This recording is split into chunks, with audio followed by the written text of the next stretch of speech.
नमस्कार दोस्तों, study with Dev channel में आपका स्वागत है। दोस्तों, हम मैप के माध्यम से भारत का परिचय हम देख लिए हैं। आज हम देखते हैं भारत के राष्ट्रीय प्रतीक।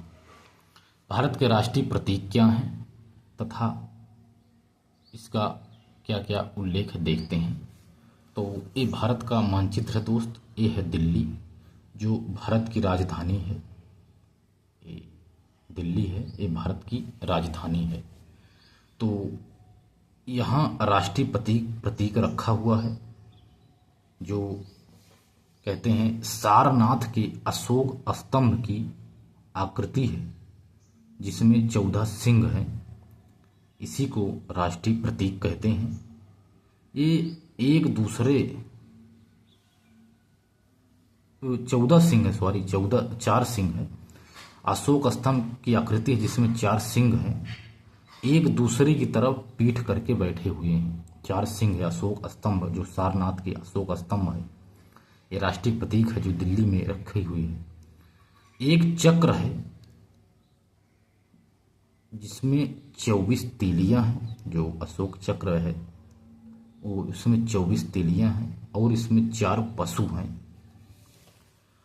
हाथी, घोड़ा, सांड, शेर, 4 पशु हैं जो इसमें लगे हुए हैं, और सत्यमेव जयते लिखा हुआ है। यानी राष्ट्रीय प्रतीक में देखा जाए तो सारनाथ के अशोक स्तंभ की आकृति 4 सिंह की है, एक दूसरे की तरफ पीठ करके बैठे हुए हैं। एक चक्र बना हुआ जिसमें 24 तीलियां हैं, 4 पशु हैं, हाथी, घोड़ा, शेर। इसके बाद सत्यमेव जयते इसमें लिखा हुआ है। राष्ट्रीय प्रतीक है। और राष्ट्रीय प्रतीक मैंने देख लिया, तो और कुछ हैं जो राष्ट्रीय प्रतीक चिन्ह हैं, तो इस पर चर्चा करते हैं। तो राष्ट्रीय पुष्प अगर देखा जाए तो कमल है। राष्ट्रीय पुष्प का नाम कमल है, जिसका वैज्ञानिक नाम है नेलाम्बो न्यूसीफेरा। राष्ट्रीय पुष्प कमल का वैज्ञानिक नाम है नेलाम्बो न्यूसीफेरा। इसके बाद राष्ट्रीय पक्षी है मोर, जिसका वैज्ञानिक नाम है पायोक्रिटेस्ट।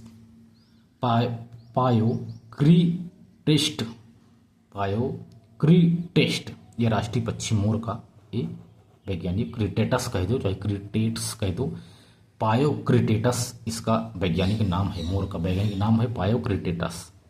राष्ट्रीय जलीय जीव है गंगा डॉल्फिन। इसे सन 2009 में इसे घोषित किया गया। इसके बाद राष्ट्रीय वृक्ष है बरगद। भारत का राष्ट्रीय वृक्ष है बरगद। इसका वैज्ञानिक नाम है फाइकस बेंथालेसिस। बरगद का राष्ट्रीय वैज्ञानिक नाम है। राष्ट्रीय फल है आम। इसका वैज्ञानिक नाम है मैंगीफेरा इंडिका। राष्ट्रीय फल आम का वैज्ञानिक नाम है। कुछ राष्ट्रीय पंचांग हैं, जैसे शक संवत, जो ग्रेगोरियन कैलेंडर के साथ प्रयोग करते हैं। इसे ग्रेगोरियन कैलेंडर के साथ प्रयोग करते हैं शक संवत का। पहला माह चैत्र होता है और अंतिम माह फाल्गुन होता है। 22 मार्च 1957 से इसे मान्यता मिली हुई है शक संवत की। सभी राष्ट्रीय प्रतीक चिन्ह के बारे में चर्चा कर रहे हैं दोस्त। इसके बाद राष्ट्रीय ध्वज को 22 जुलाई 1947 को अपनाया गया। इसमें 3 रंग हैं, ऊपर केसरिया, बीच में सफ़ेद, सबसे नीचे हरा है। इसमें एक 24 तीलियों वाला चक्र बना हुआ है, जो नीले रंग का है। यह अनुपात में लंबाई इसकी 3, चौड़ाई 2 है, यानी 3:3:2 के अनुपात में है। यह इसका वर्णन किया गया है। ध्वज का प्रसीमन पिंगाली वेंकैया ने किया था। एक है पिंगाली वेंकैया, इन्होंने ध्वज का परिसीमन किया था। राष्ट्रगान देखते हैं। राष्ट्रगान जनगण मन अधिनायक है। इसके रचयिता रविंद्रनाथ टैगोर जी हैं।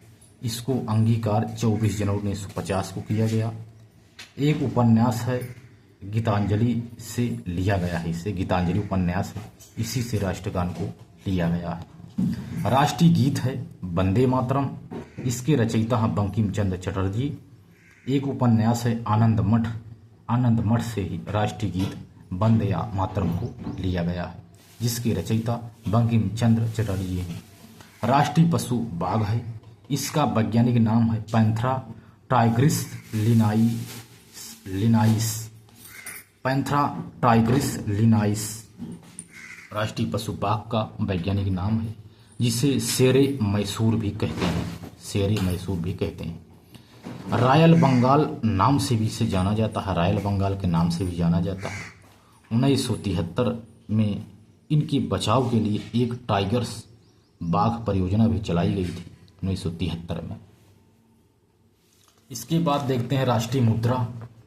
राष्ट्रीय मुद्रा को जो रुपया है, राष्ट्रीय मुद्रा रुपया है, इसको सन 2010 में इसे मान्यता मिली। रुपया भारत के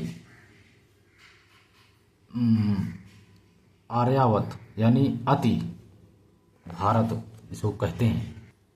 तो भारत जो राष्ट्रीय मुद्रा रुपया है, तो जो रुपया भारत के अतिरिक्त भी है, जो इसको मान्यता मिली है। रुपया कहाँ कहाँ का प्रतीक चिन्ह है, तो भारत का प्रतीक चिन्ह है रुपया, पाकिस्तान का है, नेपाल का है, श्रीलंका का भी है, मॉरिशस का भी है, सेशेल्स का है, इंडोनेशिया, मालदीव आदि जगह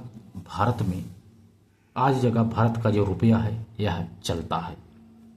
शेरशाह सूरी ने चांदी का रुपया चलाया था। चांदी का रुपया शेरशाह सूरी ने चलाया था। सोने का मेहर, तांबे का दाम आदि भी शेरशाह सूरी ने चलाया था। राष्ट्रीय नदी है गंगा, जो उत्तराखंड से निकलती है। यानी यहाँ दोस्तों अतिव नहीं, ये अतिरिक्त है। तो रुपया भारत की अतिरिक्त अन्य जगह भी चलता है, जो इसके नाम है। राष्ट्रीय भाषा है हिंदी। इसकी लिपि है देवनागरी।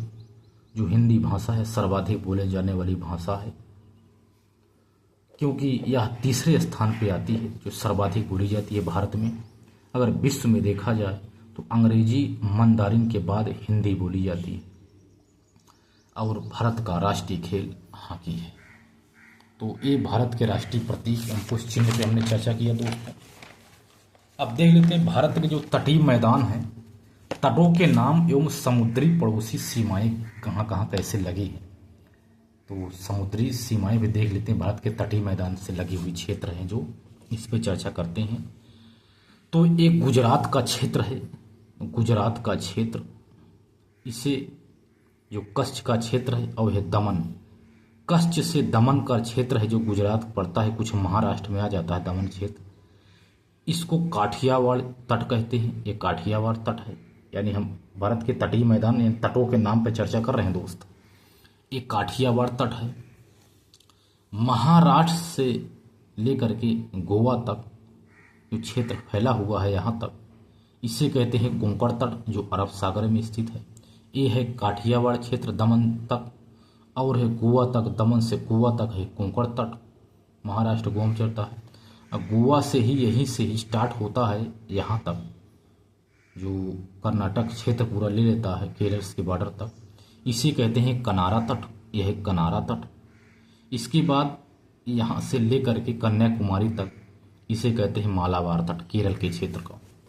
ये मालाबार क्षेत्र। ये है लक्षद्वीप। लक्षद्वीप के थोड़ा नीचे है मिनिकॉय द्वीप। इसमें बहुत सारे द्वीप समूह हैं। जो लक्षद्वीप है जो अरब सागर में पाए जाते हैं, जो मिनिकॉय द्वीप है। मिनिकॉय द्वीप के नीचे है मालदीव। मालदीव मिनिकॉय के द्वीप में ही 8 डिग्री चैनल है। 8 डिग्री चैनल मिनिकॉय द्वीप और मालदीव को अलग करता है। यह है कन्याकुमारी। और जो श्रीलंका का क्षेत्र है और कन्याकुमारी, यहाँ भारत, यहाँ है मन्नार की खाड़ी, यहीं स्थित है। इधर देखते हैं पश्चिम बंगाल से उड़ीसा तक जो तट फैला हुआ है, इसे कहते हैं उत्कल तट। यहीं पर महानदी का डेल्टा भी है। उड़ीसा में महानदी का डेल्टा भी है। यह उत्कल क्षेत्र है। महानदी से लेकर के जो पुलकड़ झील बनी हुई है, यहाँ तक के क्षेत्र को, आंध्र प्रदेश के पूरे क्षेत्र को उत्तरी सरकार के नाम से जाना जाता है। ये सब बंगाल की खाड़ी में पड़ते हैं। उसके बाद पुलकड़ झील से लेकर के यहाँ कन्याकुमारी तक इसे कोरोमंडल तट कहते हैं। ये कोरोमंडल तट। ये है पाक की खाड़ी। ये पाक की खाड़ी है। इसके बाद यह है श्रीलंका। यह है अंडमान निकोबार द्वीप समूह। यह है उत्तरी अंडमान, मध्य वाला। यह है दक्षिणी अंडमान। यह है निकोबार द्वीप समूह। निकोबार द्वीप समूह से एक ग्रेट चैनल है, वह सुमात्रा द्वीप को अलग करता है। यहाँ कोको द्वीप चैनल है, कोको द्वीप, और यह है कोको द्वीप चैनल। कोको द्वीप चैनल से ही कोको द्वीप और अंडमान, उत्तरी अंडमान अलग होता है। इसको भी हमने अच्छे से पढ़ाया दोस्तों। तो दोस्तों मिलते हैं और बेहतरीन क्लास में, तब तक के लिए धन्यवाद।